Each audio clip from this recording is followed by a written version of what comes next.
Olá, meu nome é Paulo Cogos, estou fazendo essa live aqui, vai ser uma das minhas lives mais rápidas, para falar a respeito de como toda forma de Estado, independentemente de qual seja, basta ser um Estado, é um caldo de cultura para bactéria nojenta, putrefata, patológica, nociva do gramscianismo.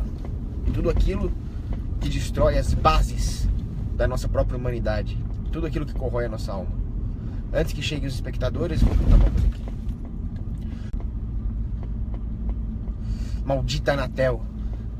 Há um mundo bem melhor, há um mundo bem melhor, há um mundo bem melhor se nós destruirmos a Anatel. Bom, vamos lá. I called your name out loud in the courtyard. Your crystal I held was like an old friend. The vines grew the walls, the wind lost its breath, but the answer I longed for never came. Your name, they said, was cursed beyond measures. The families at odds fought with poisoned tongues, and yet through the dark of blind bitter hate broke a glittering light of two lovers' fate. Filhas da mãe, fecharam a rua! Calhordas! Assassinos! Outra organização que deveria ser destruída é a CT. Olha o que esses malditos fizeram. Agora eu vou ter que dar uma volta aqui. Bom, todo Estado é uma cauda de cultura para o gramscianismo. Nós veremos por quê. Gramsci percebeu que para que os Estados se consolidassem na forma de uma ditadura mundial, que realmente colocassem um fim em qualquer possibilidade de resistência humana contra o ato tirânico que é o Estado, era preciso demolir as bases da lei natural. Com isso, ele pregava coisas totalmente desordenadas, a destruição da família, a destruição da igreja. Essa é a base do pensamento gramsciano. Gramsci, inclusive, dizia o seguinte: o velho está morrendo e o novo está tentando nascer. Neste ínterim teremos os monstros. Se você fizer uma leitura correta de Gramsci, você vai entender que toda a ordem antiga, tudo aquilo que emanava da lei natural impressa no coração do indivíduo, deve morrer para que exista uma nova ordem. Então ele era o precursor da nova ordem mundial. Enquanto essa nova ordem não nasce, nascem os monstros que vão destruir a nossa resistência, destruir a lei natural, para que advenha essa porcaria de nova ordem mundial. Mas para isso atropela-se a lei natural. Marcus Túlio Cícero, grande pensador, já dizia o seguinte: se os governos não forem obrigados a reconhecer a lei natural, eles vão se transformar nesses monstros, nesses mesmos monstros do qual Nietzsche falava. Mas tem uma coisa que pouca gente percebe: se existe um governo, ele não é obrigado a cumprir lei moral nenhuma. Ele tem o monopólio da violência, ele tem o monopólio da lei, então não existe nenhuma obrigação para um governo. Se você quer que as instituições sejam moralmente obrigadas a alguma coisa, a seguir algum parâmetro justo, é preciso que você nunca as deixe se transformar em governo. Assim, uma sociedade continuaria tendo instituições que exercem alguma autoritas, que exercem até alguma coerção, afinal existem criminosos que precisam ser coagidos. Mas você nunca pode deixar com que eles se transformem num Estado, porque a partir do momento em que essas instituições se transformam em Estado, ela já não tem esta obrigação a qual se referia Marcus Túlio Cícero. Então ela vai virar necessariamente um monstro. O Estado nega a nossa humanidade. Então, qualquer que seja a forma de Estado, ele vai se transformar num cadinho para todas as perversões gramscianas. Vou dar um exemplo. Vamos pegar um exemplo bem prático. O Chile de Pinochet. Então o Pinochet matou aquele maldito do Salvador Allende, fez ele muito bem, tinha que matar mesmo. A caravana da morte lá era uma maravilha, pegava os comunistas, botava no helicóptero, jogava no mar, matou pouco, tinha que ter matado mais, concordo. Mas por que hoje o Chile é uma porcaria? Porque o Pinochet não fez o que ele devia fazer, que era acabar, desmantelar o próprio Estado chileno e criar o primeiro encapistão ali da história. Claro que ele não fez isso, porque o Pinochet quer poder, ele é um ser humano também, concupiscente.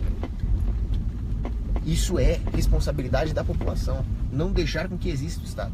Então o que o Pinochet fez? Jogou guerrilheiro comunista no mar, jogou terrorista no mar, mas manteve a educação estatal com aqueles vouchers daquele psicopata do Friedman. Com isso, as sementes gramscianas continuaram plantadas no seio acadêmico do Chile. A academia continuou sendo tomada por gramsciano, igual a teoria da panela de pressão do Golbery e do Couto Silva, aqui no Brasil. Então, do que adianta os helicópteros jogarem comunista no mar se eles estão lá Ah, se fodeu, motoqueiro do cacete! Filha da puta, bateu no meu retrovisor, caraca! Como eu queria ter uma minigun acoplada no meu carro aqui. Eu parti esse motoqueiro em 1000 pedacinhos. Desgraçados, nojentos. Isso aqui não existe em nenhum país do mundo, isso é uma aberração. Não existe esses motoqueiros costurando em outros países. Isso aqui é uma aberração brasileira. Tinha que ter umas lâminas. Igual tinha naquelas bigas egípcias, que eles tinham lâminas nas rodas, os cartagineses também, colocavam umas lâminas aqui e cortava as pernas dos cavalos, derrubava a cavalaria. Os carros deviam ter isso para destruir os motoqueiros. Nós deveríamos aprender um pouco com o emprego das carruagens de guerra pelos egípcios, pelos cartagineses aqui. Bom, enfim, voltando antes desse motoqueiro maldito me distrair. Então, do que adianta você jogar os comunistas no mar se eles estão lá na academia colocando minhoca na cabeça das crianças? Sabe o que adianta? Nada. Porque o Chile, que teve um apogeu econômico, que já foi o país mais conservador da América do Sul, hoje eu diria que é o Paraguai, que é um bom lugar para se morar, inclusive, eles acabaram de aprovar o aborto. O aborto. Aborto não, né? Vamos parar de usar esses eufemismos gramscianos. Homicídio intrauterino praticado pela mãe contra o próprio filho. Se você defende isso, você não é que você não é libertário, você não é humano se você defende isso. Aborto. A forma mais covarde, mais baixa de homicídio. A mãe esquartejar o bebezinho, neném, dentro do ventre. Isso tá liberado. Claro, Pinochet, a culpa é sua. Não adianta você matar o Salvador Allende, não adianta você matar 3.000 comunas lá, se você deixou esses filhos da puta dentro das universidades. Agora, como é que você pode esperar que a situação se resolva, uma vez que existe o Estado? Uma vez que a própria manutenção do Estado depende da irracionalidade do povo, depende do comodismo do povo. Você não pode deixar com que o povo seja suficientemente educado para que ele aprenda a resolver os seus próprios problemas sem o Estado. Assim, todo o Estado tenderá ao mais maldito dos monopólios, que é o monopólio da educação. E lá os comunistas vão usar como bastião. Isso sempre aconteceu. Esta perversão da universidade medieval criada pela Igreja Católica, que era um ambiente de fruição intelectual e busca da verdade, acontece devido à formação dos Estados nacionais. Agora, suponhamos que nós tivéssemos uma sociedade privada, um ancapistão, por assim dizer, né? So to speak. Você não ia deixar com que tudo aquilo que você construiu, todo o seu legado civilizacional, que você deseja passar para os seus filhos, para gerações futuras, e todo aquele ímpeto de deixar um legado hereditário para gerações futuras, e toda aquela conformação dinástica que a propriedade privada tomaria numa sociedade privada, ninguém ia colocar isso em jogo, deixando com que comunistas e democratas entrassem nessas sociedades e começassem a perverter as crianças. Logo, eles seriam fisicamente removidos, como dizia Hans Hermann Hoppe, dessas sociedades. Enquanto os comunistas acharam o seu nicho de atuação tóxica gramsciana no seio da sociedade brasileira em plena ditadura militar, ou no seio da sociedade chilena em pleno regime Pinochet, numa sociedade privada, eles seriam fisicamente removidos. Não, aqui, no Ducado da Cogósia, eles não vão ficar. Aqui não tem democrata nem comunista, vão embora. Aí as pessoas iam querer achar uma família decente para poder criar uma prole decente.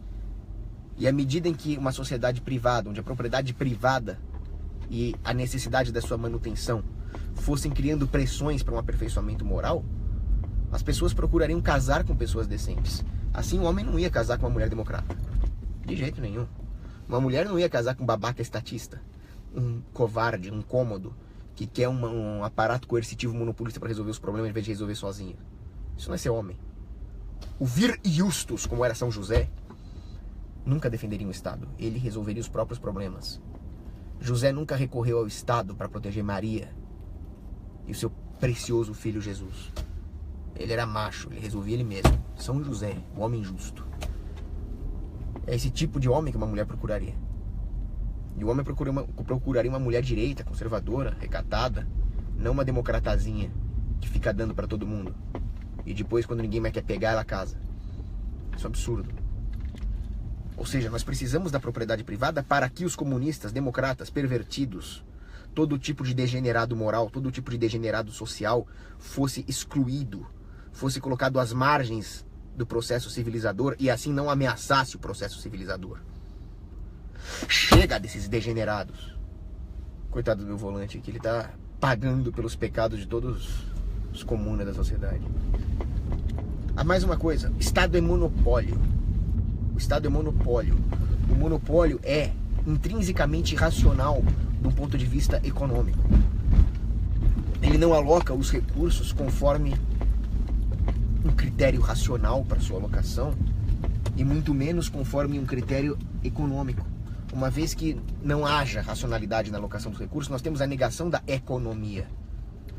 Agora, o que significa economia? Eco significa lar, em grego. Nomia seria algo como administração do lar. Você só pode, então, ser econômico enquanto você administra o que é seu, o que é próprio seu. A administração, portanto, deve ser local. Uma vez que exista uma concentração artificial da capacidade de tomar decisões a respeito da matéria, não há mais economia, há anti-economia, há irracionalidade econômica e, portanto, desperdício de recursos, ou pior, os recursos sendo usados para atender às demandas do empreendedor político, cujo objetivo, cuja finalidade é o acúmulo de poder e não o progresso da sociedade, o progresso material e moral da sociedade, no sentido de melhorar, de aperfeiçoar, de aumentar o grau de conservadorismo, não progressismo, né? Só para não gerar nenhuma confusão aqui. Então, no momento em que existam monopólios, vamos supor que existisse só um monopólio, ele seria bom para o monopolista. O output total da sociedade seria menor, mas ele estaria concentrado na mão desse monopolista. Então, para ele, especificamente, seria bom. Mas claro que ele não vai atuar sozinho. Ninguém é super-homem, ninguém é Ubermensch. O grande erro de Nietzsche foi achar que só ele ia ser Ubermensch, né? Babaca. Santa Teresinha do Menino Jesus acabou com você, Nietzsche, com a sua pequena via. O seu Uber-fucking-mente foi totalmente destruído pela pequena via de Santa Teresinha, mostrando o poder da humildade diante da lei de Deus. Só ela te liberta. Santa Teresinha do Menino Jesus, o remédio contra Nietzsche. Então, voltando para a parte puramente econômica, haverá uma tentativa de formação rápida de monopólios. Um tentando capturar essa canalização artificial de recursos do outro. Até que se formarão vários monopólios, reduzindo muito o output da sociedade. Então surgirá a ideia de que você precisa de um monopólio para regular esses monopólios. Nada mais imbecil. Ao invés de destruir os monopólios, nós os aprofundamos. Não, então olha só, esses monopólios aqui estão destruindo o output social. Nós estamos tendo um grande dilema dos prisioneiros aqui. Vamos criar outro monopólio? Aí os monopólios vão ficando cada vez maiores. O resultado disso vai ser um governo mundial. Ou seja, uma vez que exista Estado, não existe nenhuma barreira, pelo contrário, existem incentivos para que se crie um Estado mundial onde... É simples. Outra coisa, as pessoas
Acho que eu já fiz isso aí.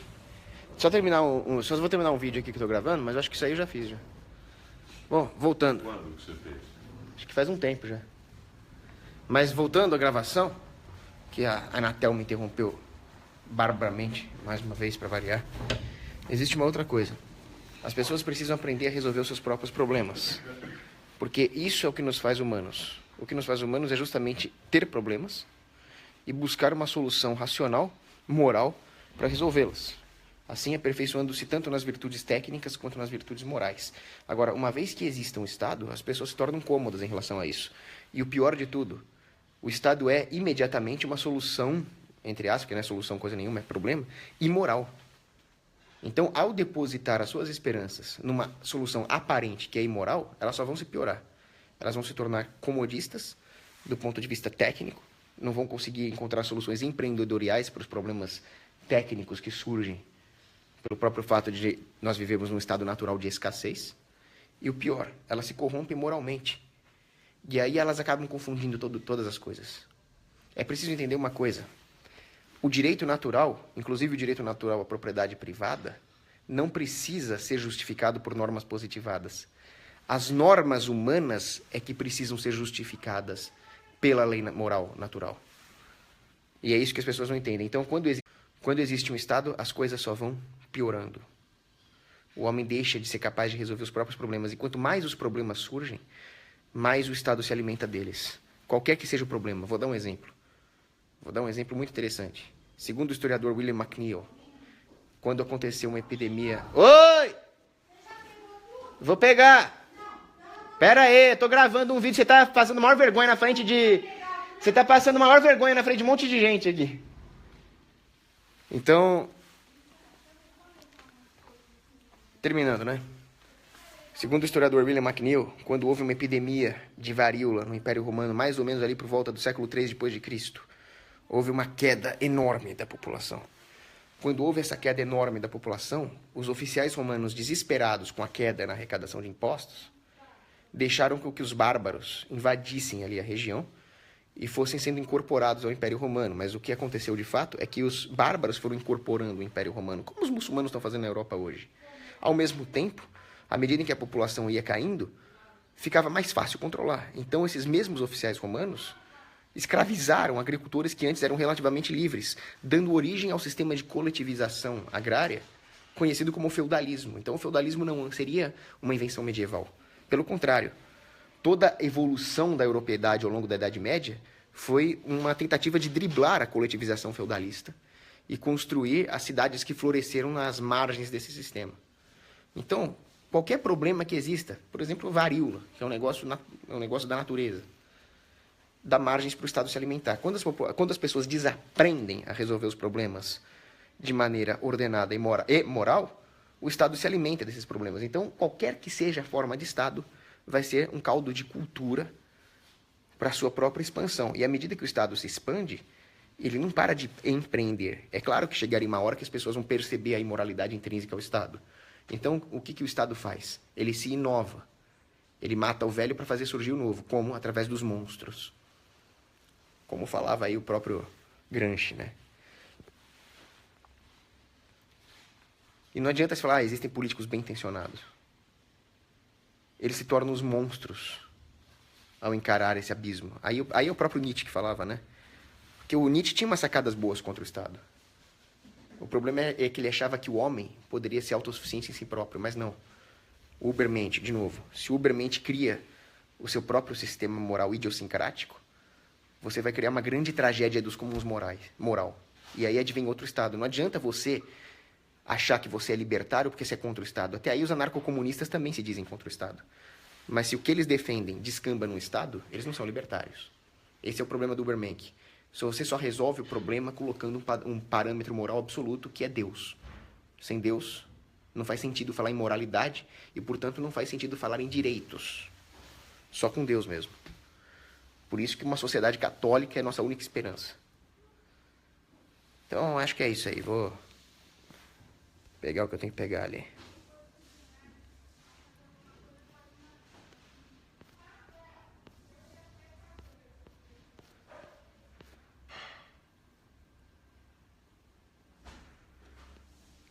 Agora não vai dar tempo de responder pergunta.